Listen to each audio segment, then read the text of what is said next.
CPIM Thiruvananthapuram ജില്ലാ കമ്മിറ്റിയിൽ സെക്രട്ടറിയും അംഗങ്ങളും തമ്മിൽ വാഗ്വാദം. ന്യൂനപക്ഷത്തോടുള്ള പാർട്ടിയുടെ സമീപനത്തെ ചൊല്ലിയായിരുന്നു തർക്കം. തലസ്ഥാനത്തെ ഒരു മുതലാളിക്ക് മുഖ്യമന്ത്രിയുടെ അടുക്കള വരെ സ്വാധീനമുണ്ടെന്ന് ആരോപിച്ച ജില്ലാ കമ്മിറ്റി അംഗം കരമന ഹരിയോട് സംസ്ഥാന നേതൃത്വം വിശദീകരണം തേടി.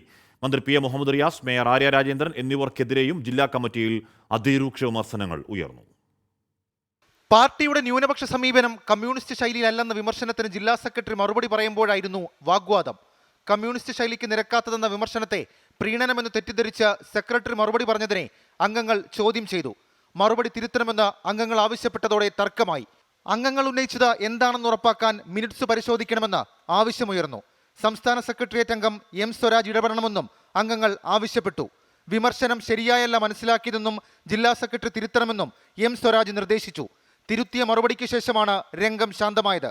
മുഖ്യമന്ത്രിക്കെതിരെ ആരോപണം ഉന്നയിച്ചതിനാണ് ജില്ലാ കമ്മിറ്റി അംഗം കരമന ഹരിയോട് വിശദീകരണം ആവശ്യപ്പെട്ടത്. തലസ്ഥാനത്തെ ഒരു മുതലാളിക്ക് മുഖ്യമന്ത്രിയുടെ അടുക്കള വരെ സ്വാധീനമുണ്ടെന്നും ആ മുതലാളിയാണ് എല്ലാം നിയന്ത്രിക്കുന്നതെന്നുമായിരുന്നു കരമന ഹരിയുടെ ആരോപണം.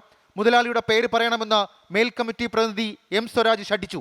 എന്നാൽ പേര് പറഞ്ഞില്ല. ഇതേ തുടർന്നാണ് താക്കീത് ചെയ്ത ശേഷം വിശദീകരണം ആവശ്യപ്പെട്ടത്. മേയർ KSRTC ഡ്രൈവർ തർക്കത്തിൽ മേയറുടെ പെരുമാറ്റം അഹങ്കാരം നിറഞ്ഞതെന്നായിരുന്നു ചില അംഗങ്ങളുടെ കുറ്റപ്പെടുത്തൽ. KSRTC മെമ്മറി കാർഡ് കിട്ടിയിരുന്നെങ്കിൽ സച്ചിൻ ദേവിന്റെ പ്രകോപനം ജനങ്ങൾ കാണുമായിരുന്നുവെന്നും രണ്ടുപേരും പക്വത കാണിച്ചില്ലെന്നും മുതിർന്ന നേതാക്കൾ അഭിപ്രായപ്പെട്ടു.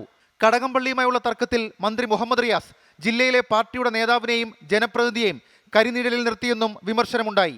24 തിരുവനന്തപുരം. അതേസമയം പാർട്ടിക്കെതിരായ CPIയുടെ പരസ്യവിമർശനത്തിൽ CPMന് കടുത്ത അതൃപ്തി. CPIM നേതാക്കളെ സ്വർണ്ണക്കടത്തുകാരായും സ്വർണം പൊട്ടിക്കലുകാരുമായും ചിത്രീകരിക്കുന്ന പ്രസ്താവനയെന്നാണ് CPM നേതാക്കളുടെ നിലപാട്. CPIയുടെ നിലപാടിനെ പരസ്യമായി തള്ളിപ്പറയണം എന്ന ആലോചനയും CPIM നേതൃത്വത്തിലുണ്ട്. കണ്ണൂരിൽ നിന്നുള്ള സ്വർണം പൊട്ടിക്കലിന്റെയും അധോലോക അഴിഞ്ഞാട്ടത്തിന്റെയും കഥകൾ ചെങ്കോടിക്ക് അപമാനമാണെന്നായിരുന്നു CPI സംസ്ഥാന സെക്രട്ടറിയുടെ പരസ്യ വിമർശനം. പൊതുസമൂഹത്തിനു മുന്നിൽ ഇത് വലിയ ചർച്ചകൾക്ക് വഴിവെച്ചു. എന്നാൽ CPIയുടെ തുറന്ന വിമർശനം CPIMന് അത്ര ദഹിച്ചിട്ടില്ല. CPIയുടെ പ്രസ്താവനയുടെ ഉള്ളടക്കത്തിൽ പ്രശ്നമുണ്ടെന്നാണ് CPIM നേതാക്കൾ പറയുന്നത്. CPIMന്റെ നേതാക്കൾ സ്വർണം പൊട്ടിക്കലിനെയും സ്വർണ്ണക്കടത്തിനെയും ന്യായീകരിക്കുന്നു എന്ന ധ്വനി CPIയുടെ പ്രസ്താവനയിൽ ഉണ്ടെന്നാണ് CPIM നേതാക്കളുടെ നിലപാട്. തെരഞ്ഞെടുപ്പ് തോൽവിയുടെ പശ്ചാത്തലത്തിൽ തിരുത്തൽ നടപടിയിലേക്ക് പോകാൻ തീരുമാനിച്ചതിനിടയിൽ പ്രധാന ഘടകകക്ഷിയിൽ നിന്ന് ഇത്രയും വലിയ വിമർശനം CPIM പ്രതീക്ഷിച്ചതുമില്ല. വിമർശനങ്ങളുടെ ഉള്ളടക്കത്തെ ഉൾക്കൊള്ളുന്നുണ്ടെങ്കിലും പ്രസ്താവനയിലൂടെ CPI പറഞ്ഞതിനെ CPIM അംഗീകരിക്കുന്നില്ല. CPIയുടെ പ്രസ്താവന പരസ്യമായി തള്ളിപ്പറയണമെന്ന അഭിപ്രായം പാർട്ടിക്കുള്ളിൽ സജീവമാണ്. തെരഞ്ഞെടുപ്പിലെ കനത്ത തോൽവിക്കിടെ പ്രധാന ഘടകകക്ഷിക്കെതിരെ വിമർശനമുയർത്തിയാൽ അത് പ്രതിപക്ഷമായുധമാക്കുമോ എന്ന ആശങ്കയിലാണ് നേതൃത്വമുള്ളത്. LDF യോഗത്തിൽ സമാനമായ വിമർശനം CPI ഉയർത്തിയാൽ അതിന് മറുപടി പറഞ്ഞു പോകാമെന്ന ആലോചനയും CPIM നേതൃത്വത്തിനുണ്ട്. 24 തിരുവനന്തപുരം.